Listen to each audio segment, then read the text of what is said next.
Seorang pelajar SMP di Kabupaten Simalungun, Sumatera Utara, saudara, ditemukan tewas dengan kondisi tangan terikat dan kepala terbungkus plastik di kamarnya sendiri. Lebih lengkap kita bahas soal kasus ini bersama dengan kriminolog anak dan perempuan Hanifah Hasna yang telah bergabung bersama kami di Kompas Petang. Selamat petang, Mbak Hanifah. Tapi jangan ngomong ya, Bang. Mbak Hanifah. Mas Yasir, selamat Ya. petang. Mbak Hanifah, ini kalau kita lihat nih hasil olah TKP sementara, polisi menyebut bahwa kondisi jasad anak SMP ini dalam kondisi tangan terikat dan kepala terbungkus plastik. Apa yang Anda lihat dari indikasi kematian ini? Baik, kalau kita melihat dari temuannya ada 3 hal. Yang pertama adalah anak remaja usia 13 tahun. Yang kedua adalah anak itu dalam kondisi kepala tertutup plastik. Yang ketiga tangannya terikat. Nah, dari sini kita bisa mengurai satu persatu bahwa anak kecil atau remaja dengan usia 13 tahun itu adalah anak-anak yang masih rentan untuk menjadi korban kekerasan. Baik kekerasan fisik maupun kekerasan manipulasi maupun kekerasan psikologis. Jadi perlu kita kaji ulang apakah benar ini anak ini mengalami kondisi-kondisi yang membuat dia melakukan penghilangan nyawa sendiri atau dia menjadi korban dari pihak yang lain. Itu yang pertama. Yang kedua adalah kita melihat bahwa seseorang yang menutupkan plastik ke kepalanya itu pasti dia akan mengalami gangguan pernafasan sehingga dalam kondisi tertentu atau dalam waktu tertentu dia akan mengalami kondisi-kondisi yaitu yang disebut dengan reptilian brain yang dia pasti akan mencari oksigen untuk melanjutkan hidupnya. Jadi kalau kita bilang dia mengakhiri hidupnya sendiri itu sangat-sangat kecil kemungkinannya. Berarti kecil kemungkinan menurut Anda kalau korban mengakhiri hidupnya sendiri begitu ya. Nah, ini terkait dengan hasil penyelidikan dan olah TKP sementara, Mbak Hanifah, ini juga kita akan tanyakan langsung ke jurnalis Kompas TV, ada Armando Sinaga yang akan memantau bagaimana hasil penyelidikan polisi di sana. Kita pantau bersama, kita dengarkan dulu bagaimana update penyelidikan dari sana, Armando.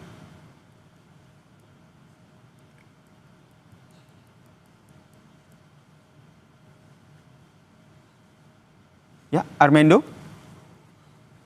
Oke, nanti kita akan coba menghubungi Armando kembali untuk menghubungi menanyakan bagaimana hasil penyelidikan polisi terhadap kematian pelajar tewas ini. Tapi yang masih bergabung bersama kami, saudara, yaitu Mbak Hanifah Hasna. Mbak Hanifah. Ya, selanjutnya Mas, tadi itu tangan terikat. Ketika seseorang dengan tangan terikat itu membutuhkan keterampilan khusus. Tidak mungkin seseorang bisa mengikatkan tali itu dengan erat sambil dia dalam kondisi nafasnya hilang atau habis. Jadi kondisi-kondisi ini memunculkan persepsi lain apakah benar dia itu mengakhiri hidupnya sendiri atau ada peran orang lain yang membuat dia kehilangannya. Nah, ini yang perlu kita kaji lebih ulang dan ini tentunya menjadi PR lagi untuk Bapak Polisi untuk mengungkap sebetulnya apa yang terjadi dengan anak ini.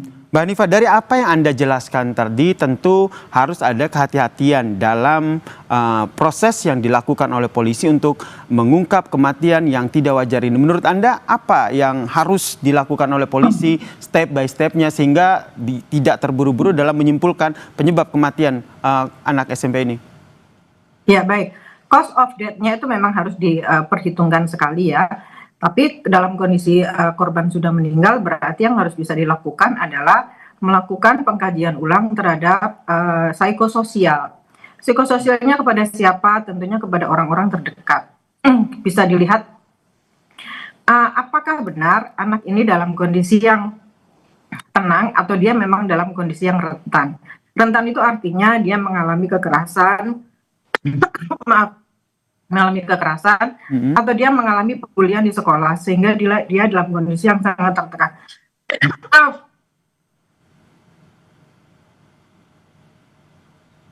Baik, berarti menurut Anda mengetahui kondisi psikologi dari korban ini penting ya untuk mengungkap bagaimana penyebab dari kematian ini ya, Mbak Hanifah ya? Ya, betul sekali.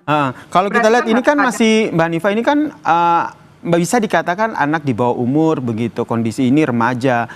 Bagaimana bisa akhirnya polisi mendalami kondisi psikologis dari korban ini? Dengan psikososial tadi berarti menghadirkan orang tua. Bagaimana sebetulnya kondisi orang tuanya? Apakah dengan dalam kondisi perceraian ini, apakah ada tekanan-tekanan atau ada KDRT? yang dilakukan dalam keluarga itu, baik secara fisik maupun psikologis.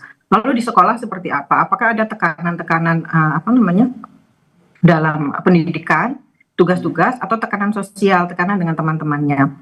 Lalu bagaimana cara dia selama ini mengelola emosinya? Bagaimana cara dia itu mengungkapkan perasaannya? Ini yang penting sekali dilakukan. Apakah dia anak yang ceria? Apakah dia anak yang pendiam? Bagaimana selama ini dia menyelesaikan permasalahan dengan temannya? Ini sangat-sangat penting diketahui. Lalu bagaimana jejak digital anak ini? Apa yang ditulis di media sosialnya? Apa yang ditulis di chatnya? Terus selama ini ngobrol sama temannya itu apa yang diobrolkan? Maaf Mas. Oke, baik. Kita sudah tangkap apa yang menjadi perspektif dari Mbak Hanifah Hasna. Terima kasih Mbak Hanifah Hasna, kriminolog anak dan perempuan, telah berbagi perspektifnya terkait dengan kasus remaja tewas dengan kepala tertutup plastik di kamarnya sendiri.